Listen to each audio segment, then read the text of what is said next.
الحمد لله نحمده ونستعينه ونستغفره ونعوذ بالله من شرور أنفسنا ومن سيئات أعمالنا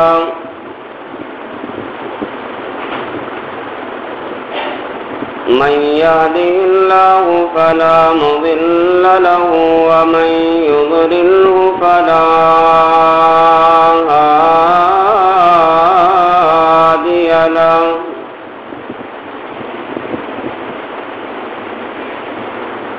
ونشهد أن لا إله إلا الله ونشهد أن محمدا عبده ورسوله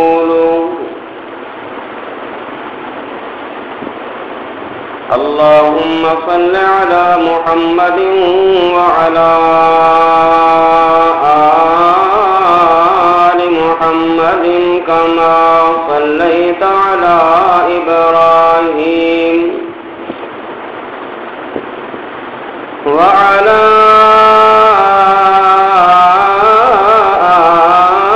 آل إبراهيم إنك حميد مجيد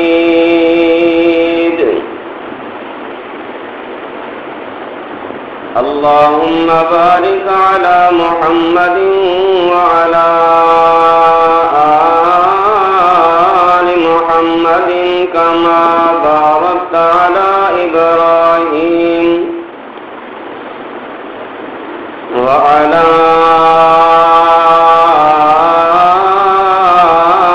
آل إبراهيم إنك حميد مجيد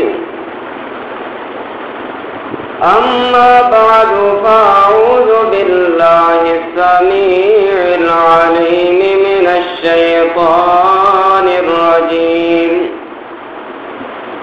بسم الله الرحمن الرحيم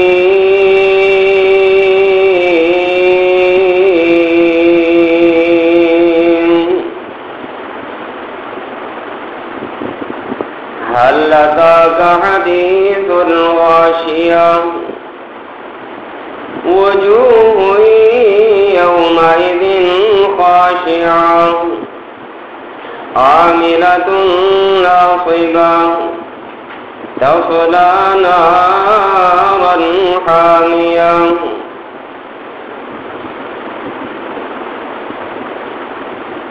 یا الہی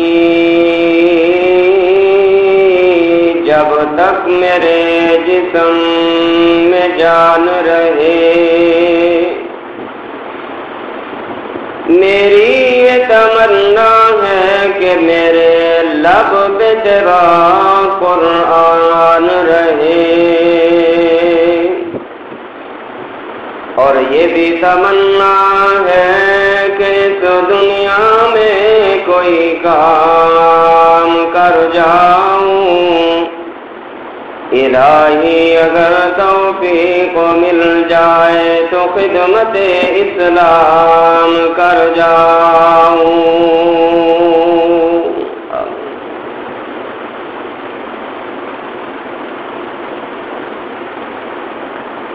حمد و ثنا کبریائی بڑائی یکتائی تنہائی شہنشاہی اور بادشاہی اللہ وحدہ لا شریک کے لیے بے شمار درود و سلام امام الانبیاء خاتم الانبیاء جناب محمد الرسول اللہ صلی اللہ علیہ وآلہ وسلم کی ذات گرامی کے لیے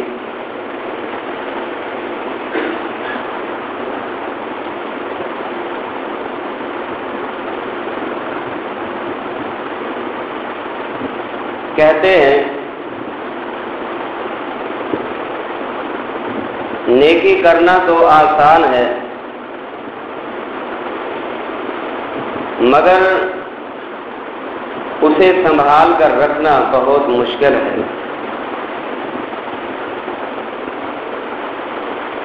ہم نیکیاں تو بہت کرتے ہیں، نمازیں پڑھتے ہیں،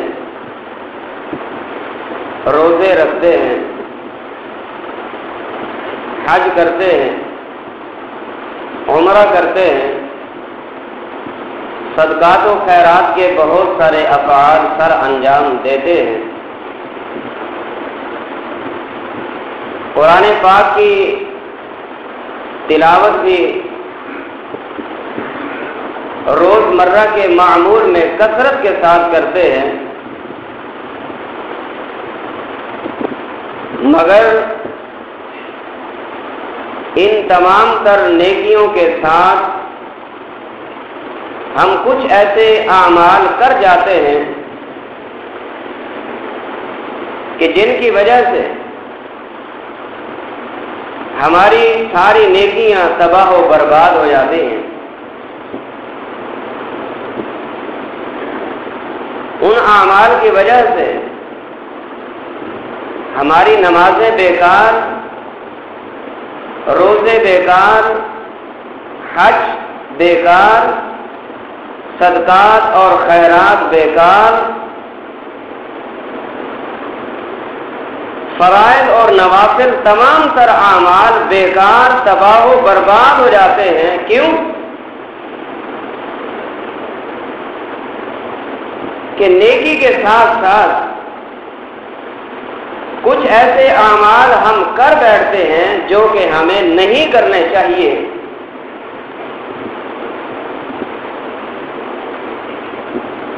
آج کے اس مختصر وقت کے اندر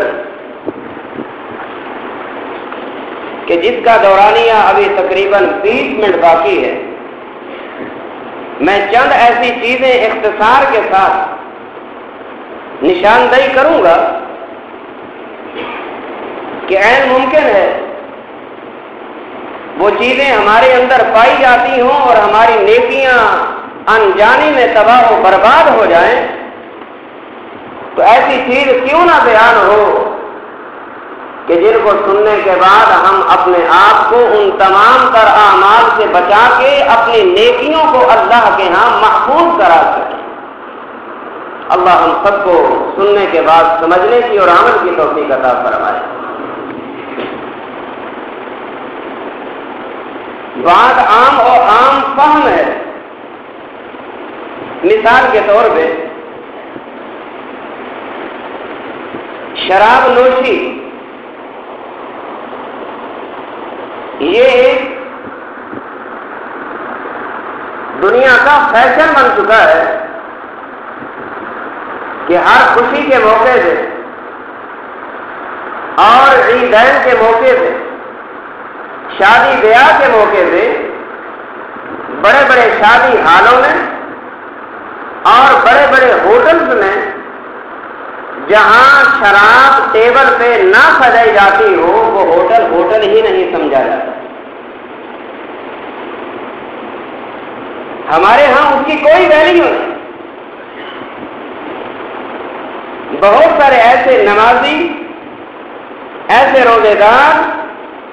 ایسے حاجی، ایسے عمرہ کرنے والے، ایسے علماء، ایسے ائمہ کرام ایسی خوشیوں کی زینت بنتے ہیں اور اپنے آپ کو ان ہوٹلوں میں، ان شادی بیاہوں میں، ان شادی ہالوں میں بٹھا کر بیٹھ کر فخر محسوس کرتے ہیں، لیکن دیکھنا یہ ہے کہ کیا ایسے اعمال کرنے کے بعد ہم سے یہ عمل سرزد تو نہیں ہوتا کہ جس کی وجہ سے ہماری نمازیں تباہ، ہمارے روزے تباہ، ہماری سحری افطاری تباہ، ہمارے حج عمرے تباہ، ہمارے زکات، صدقات، خیرات و عطیات یہ سارے تباہ و برباد ہو جائیں؟ رسول اللہ صلی اللہ علیہ وسلم نے فرمایا، سیدنا عبداللہ ابن عمر رضی اللہ تعالی عنہما کہتے ہیں، آپ علیہ الصلوۃ والسلام نے فرمایا تھا کہ لوگوں، من شارب الخمر لم تقبل له صلاۃ 40 صباحا، جو بندہ شراب کا ایک گھونٹ بھی اگر پی لیتا ہے 40